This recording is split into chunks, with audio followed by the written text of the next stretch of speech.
Welcome to my channel. My name is Cassandra and welcome to Cooking with Cass. This Saturday we're going to be making shakshuka. If you want to know how that goes, stick around, watch the video and enjoy.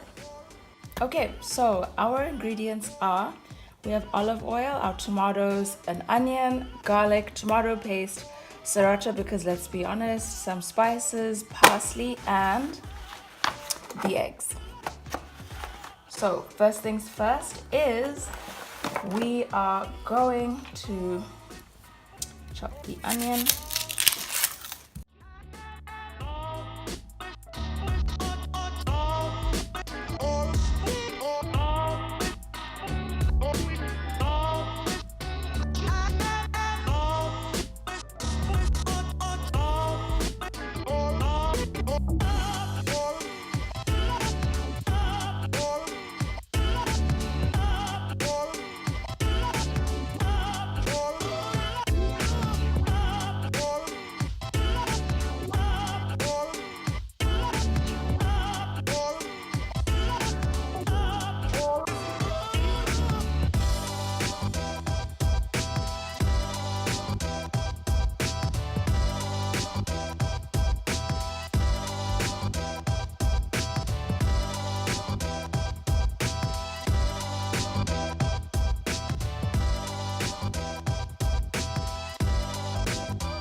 Okay, so now that the onion is in the pan, it's on medium heat with a little bit of olive oil.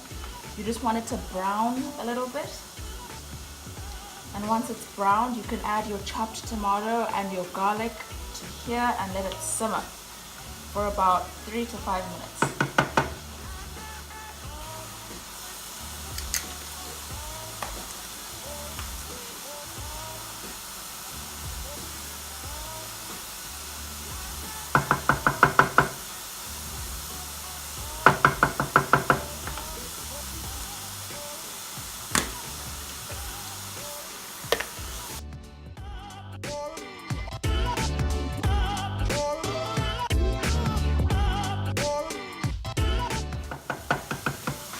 And now add your tomatoes.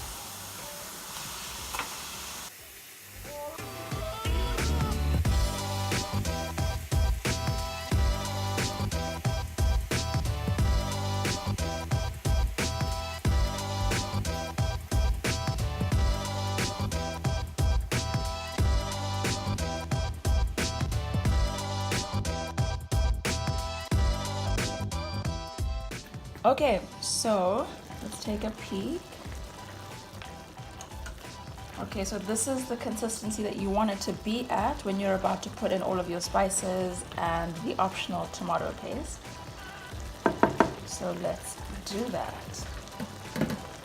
First things first, I'm going to put herbamare in. Herbamare is pretty much the healthier version of all the salts and herbs that you could want to put in all in one. So you spice to your taste buds. Please don't do exactly as I do because this is how I like to have it. So if you like it super salty and spicy, then you do that. I'm not a fan of food that's very salty. I still choose to put in a little bit of black pepper.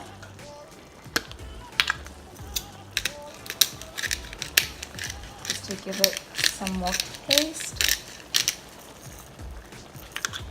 And then this one is 100% optional because it's not a very healthy salt. It defeats the purpose of having put in herbamare, but it makes it taste so good. Obviously, they didn't use this in Israel. I don't think aromat is international like that. As little as possible. And sriracha. This is a personal favorite. Obviously, shakshuka doesn't usually have sriracha sauce, but it just gives it that little zing, you know? Well, little, but I'm dousing it. Okay. And then this is just the ordinary tomato paste from Pick and Pay. This, honestly, I use just to give it that acidic flavor, acidic taste, as undesirable as that sounds. It also changes the consistency. So let us pour a little bit in. Right.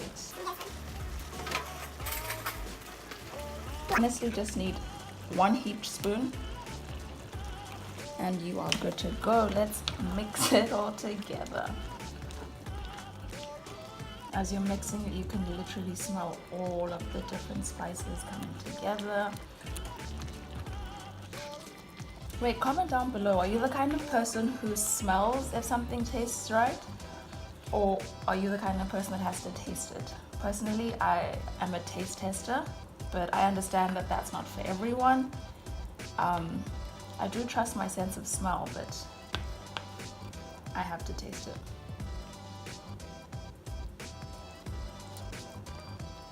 Ah, you see?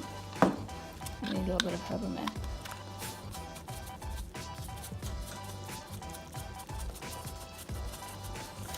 Right. What we're gonna do now is we're gonna leave it honestly for about 1 more minute, and then we are gonna put in the eggs. And once we've done that, I'll show you how we hollow it out and put the eggs in, and we'll sprinkle parsley, and then we're almost done. We're literally past the halfway mark. All right, so we're back. As you can see, it's only been about 1 to 2 minutes and it's simmering really well. What we're about to do now is to create our holes and to put our eggs in. I think the reason behind creating the holes is so that 1, it's scooped and the eggs can cook directly from the heat that's coming underneath them, and 2, it must be something somewhat aesthetic because other people just plonk the eggs on top and that works just as good, I think. So 6 organic eggs, you just crack.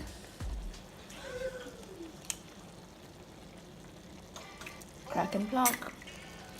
So make a little hole. They don't have to be completely equidistant.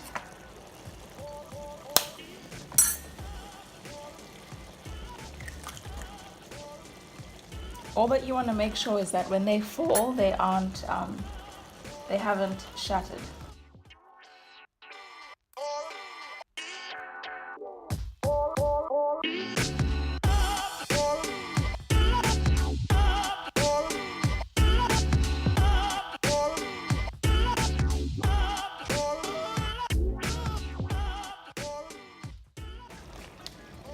And I like to put the last one right in the middle. I have no idea why.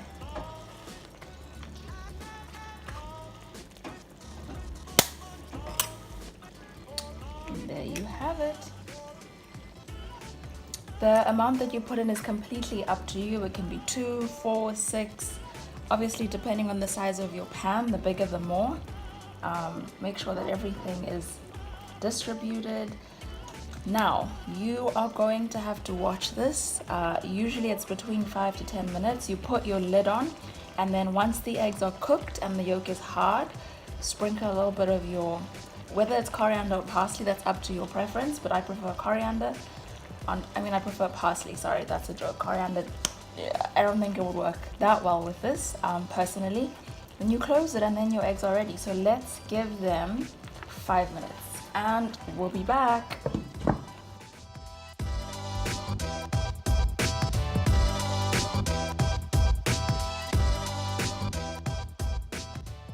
Okay, as you can see,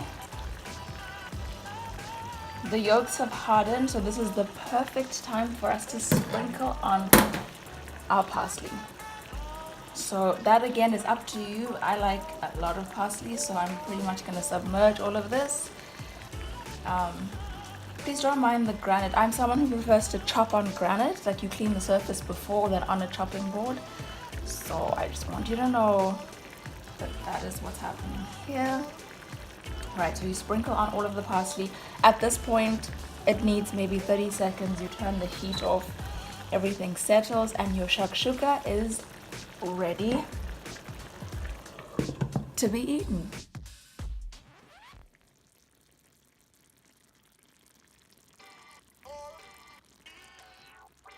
Alright, that is Cooking with Cass, Shakshuka edition. I really hope that you enjoyed it. The shakshuka is ready to be eaten. I hope that it was easy to follow. Let me know if you enjoyed making it yourselves. To accompany it, I would say challah, hummus, tahini, or Israeli salad. And if you'd like me to show you how to make those at some point, comment down below. All my social media will be linked down below so you can follow me, and I look forward to seeing you in the next video. Bye!